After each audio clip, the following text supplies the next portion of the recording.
Hi friends, నేను మీ సుశీలానండి. అందరూ ఎలా ఉన్నారు? బాగున్నారా? నేను కూడా చాలా బాగున్నానండి. మీ అందరూ కూడా బాగుండాలని నా భగవంతుని మనస్ఫూర్తిగా కోరుకుంటున్నాను. ముందుగా అందరికీ శ్రీరామనవమి శుభాకాంక్షలు. మరైతే శ్రీరామనవమి శుభాకాంక్షలు చెప్తూ బలిసలమ్మ తల్లి అమ్మవారిని చూపిస్తున్నాను అనుకుంటున్నారా? ఈరోజు మా ఊర్లో జాతర జరిగింది కదండి. మరి జాతర చివరి రోజు ఈరోజు మా బలిసలమ్మ తల్లి అమ్మవారికి మహాకుంభ నివేదన జరిగిందండి. చూస్తున్నారు కదా, అమ్మవారికి ప్రతి ఒక్కరు కూడా ప్రతి ఇంటి నుంచి కూడా అమ్మవారికి బూరెలు, గారెలు, అలాగే రకరకాల పిండి వంటలు, స్వీట్లు, ఇంకా పులిహార, అలాగే ఇంకా అసలు ఏమి చేయలేము అనుకున్న వాళ్ళు కనీసం అన్నమైనా తీసుకురమ్మన్నారు. అన్నం, పప్పు, ఇలా ఎవరి ఓపికకి వాళ్ళు ప్రతి ఇంటి నుంచి కూడా అమ్మవారికి నైవేద్యం అయితే రావడం జరిగిందండి. దాన్ని అంతటినీ కూడా అమ్మవారికి నివేదించారు. ఇలా కుంభం వేశారు. చూస్తున్నారు కదా ఎన్ని రకాల స్వీట్లతో అమ్మవారికి కుంభం వేశారో.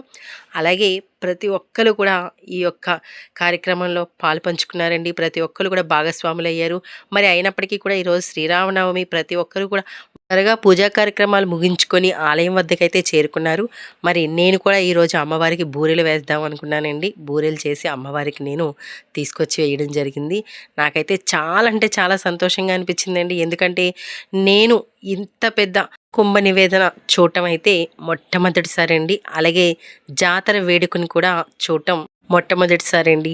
మరైతే ఇంత వైభవంగా మా అమ్మవారికి జాతర జరిగింది అంటే నిజంగా మేము ఎంత అదృష్టవంతులమో ఈ తాడేపల్లి గుడి వాసులు మాటల్లో చెప్పలేం. చూస్తున్నారు కదా అమ్మవారికి అసలు ఎంతమంది ఎన్ని రకాలైన స్వీట్లు నివేదించారో, ఎవరు ఎంత తెచ్చారో అనేది లెక్కలేదండి. అంతా వాళ్ళ స్తోమతకి వాళ్ళ ఓపిక తీసుకొచ్చారు.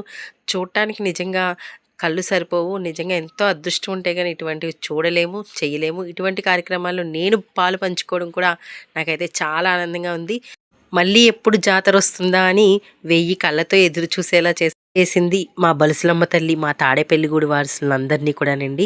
ఎందుకంటే ప్రతి నోట, ప్రతి ఇంట, ప్రతి ఒక్కరి మాట కూడా ఎంత బాగా జరిగింది, జాతర ఎంత వైభవంగా జరిగింది, మళ్ళీ మళ్ళీ ఎప్పుడెప్పుడు చేసుకుంటామా అని ఆనందం, ఆ సంతోషం ప్రతి ఒక్క కళ్ళల్లోనే కనిపించిందండి. ప్రతి ఒక్కరి మాటల్లోనే ఉంది.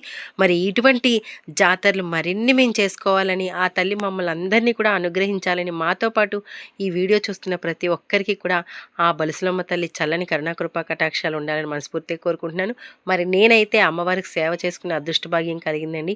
మానవత వాళ్ళ టీం ద్వారా వెళ్ళి ఈరోజు నేనైతే భోజనం దగ్గర కూడా సర్వీస్ చేయడం జరిగింది. అలాగే మా అమ్మగారు, మా అత్తగారిని కూడా తీసుకువెళ్ళానండి. వాళ్ళు కూడా చాలా సంతోషించారు. నా వీడియో కనుక మీకు నచ్చినట్టయితే లైక్ చేయండి, షేర్ చేయండి, సబ్స్క్రైబ్ చేసుకోండి. పక్కనున్న బెల్ సింబల్ కూడా నొక్కండి. మరింత మందికి వీడియో చేరుతుంది.